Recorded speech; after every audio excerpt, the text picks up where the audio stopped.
Hi friends, Sidhu's கிச்சன்லேருந்து நான் உங்கள் சித்ரா. இன்றைக்கி நம்ம பார்க்க போகிறது ஒரு சூப்பரான ஹேர் பேக். ஆமாங்க, ஹேர் பேக் நம்ம யூஸ் பண்ணி நம்ம ஹேரை க்ளீனாக வச்சுக்கிட்டா தான் நமக்கு ஹேர் க்ரோத் இருக்கும், ஹேர் ஃபால் இருக்காது. அதுக்கு முதல்ல என்னென்ன பொருள் வேணும்னு பார்த்துடலாமா? நீங்கள் போடுற எல்லா இலைகளும் என்கிட்ட இல்லை. நான் என்ன பண்ணேன்னு கேட்டிங்கன்னா, கருவேப்பிலை, செம்பருத்தி இலை, கண்டிப்பாக எல்லார் வீட்லேயும் கத்தாழை இருக்கும், கருஞ்சீரகம், வெந்தயம், இதை வச்சு கூட நீங்கள் இந்த பேக் பண்ணால் நல்லாயிருக்கும். இப்போ நான் மருதாணி ஒரு கையளவு எடுத்திருக்கேன். மருதாணி ஹேர் க்ரோத்துக்கும் நல்லது, ஹேர் கலருக்கும் நல்லது. இது போடுறதுனால ஹேர் ப்ரௌன் ஆகிடுமானா கண்டிப்பாக ஆகாது. கருவேப்பிலை 2லேருந்து 3 கை எடுத்துக்கோங்க. கருவேப்பிலை இன்டேக் ஜூஸ் எடுத்துக்கோங்க, அது கூட ஹேர் க்ரோத்துக்கு ரொம்ப ரொம்ப நல்லது. அடுத்ததாக வேப்பிலை எடுத்திருக்கேன். வேப்பிலை பொடுகு, முடி பூச்சி வெட்டு, பெயின் தொல்லைக்கெல்லாம் வேப்பிலை சூப்பரான ஒரு மருந்து, அதையும் சேர்த்துருக்கேன். வாரத்தில் ஒரு நாளாவது இல்லை மாதத்தில் ஒரு நாளாவது நீங்கள் கண்டிப்பாக வேப்பிலை ஜூஸ் எடுத்துக்கோங்க, அது நம்ம உடம்புக்கு ரொம்ப நல்லது. கருஞ்சீரகம், வெந்தயம், இது ரெண்டுமே hair growth and hair colour, நமக்கு நல்ல பிளாக்கான ஹேர் வேணும்னா ரொம்ப ரொம்ப முக்கியம். இது பார்த்தீங்கன்னா பிரியாணி இலை, ரம்பா இலை சொல்லுவாங்க, உங்ககிட்ட இருந்தால் ஒரு இலை போட்டுக்கோங்க, அதுவும் ஹேர் க்ரோத்துக்கு தான். வெத்தலை ஒரு 3 வெத்தலை எடுத்துக்கோங்க, ஹேர் க்ரோத்துக்கு நல்லது. இது பார்த்தீங்கன்னா செம்பருத்தி இலை, ஹேர் க்ரோத் அண்ட் ஹேர் ஷைனிங்க்கு ரொம்ப நல்லது.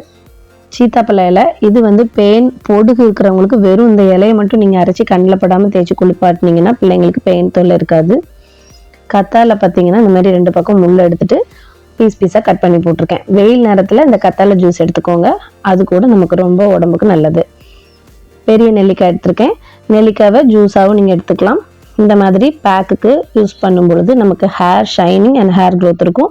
ஃபைனலாக நான் ரோஸ்மேரி போட்டுக்கிறேன். ரோஸ்மேரி பார்த்தீங்கன்னா ஹேர் க்ரோத்துக்கு சூப்பரான ஒரு பொருள். ஸோ கண்டிப்பாக அவாய்ட் பண்ணாமல் கிடைச்சா சேர்த்துக்கோங்க.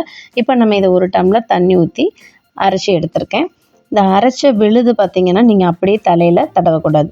நீங்கள் அப்படியே தடவும் போது என்ன ஆகும்னு பார்த்தீங்கன்னா, குளிக்கும் பொழுது நம்ம தேய்ச்சி குளிக்கும் பொழுது நிறைய ஹேர் ஃபால் ஆகிடும். ஸோ ஜூஸ் எடுத்துக்கோங்க.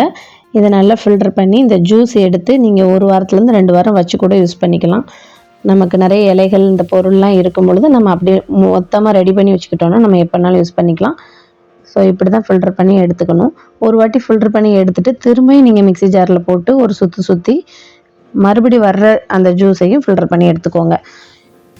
ரொம்ப கிளைமேட் சேஞ்ச் ஆகிருக்கிற நேரம், மழை நேரங்களில், குளிர்ந்த நேரங்களில் இதை நீங்கள் குழந்தைங்களுக்கு யூஸ் பண்ண வேண்டாம்.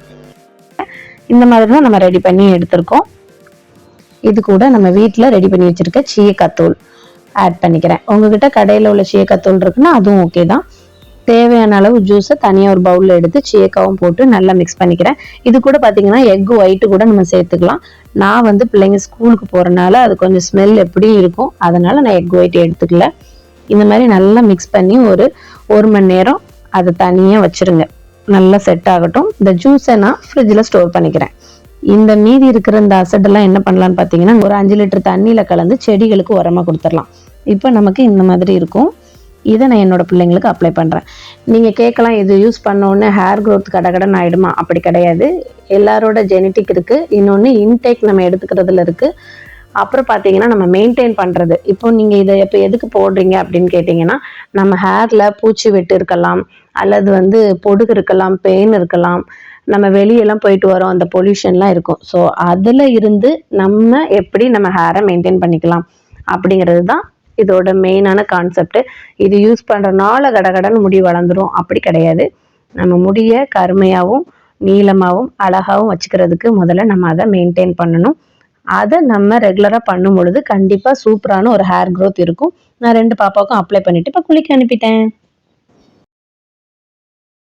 2000 years later. ஹேர் பேக் போட்டு மெயின்டைன் பண்ணதுக்கப்புறமா பிள்ளைங்க ஹேர் எப்படி சூப்பராக இருக்குது பார்த்தீங்களா? நீங்களும் இந்த ஹேர் பேக்கை ட்ரை பண்ணிவிட்டு எப்படி வந்துச்சுன்னு எனக்கு கமெண்ட் பண்ணுங்கள். என்னோட வீடியோ பிடிச்சா லைக் பண்ணுங்கள், ஷேர் பண்ணுங்கள், மறக்காமல் சப்ஸ்கிரைப் பண்ணிடுங்க. கூடவே பெல் ஐக்கானை கிளிக் பண்ணுங்கள். நான் இன்னொரு சூப்பரான வீடியோவில் உங்களை மீட் பண்ணுறேன். பாய்.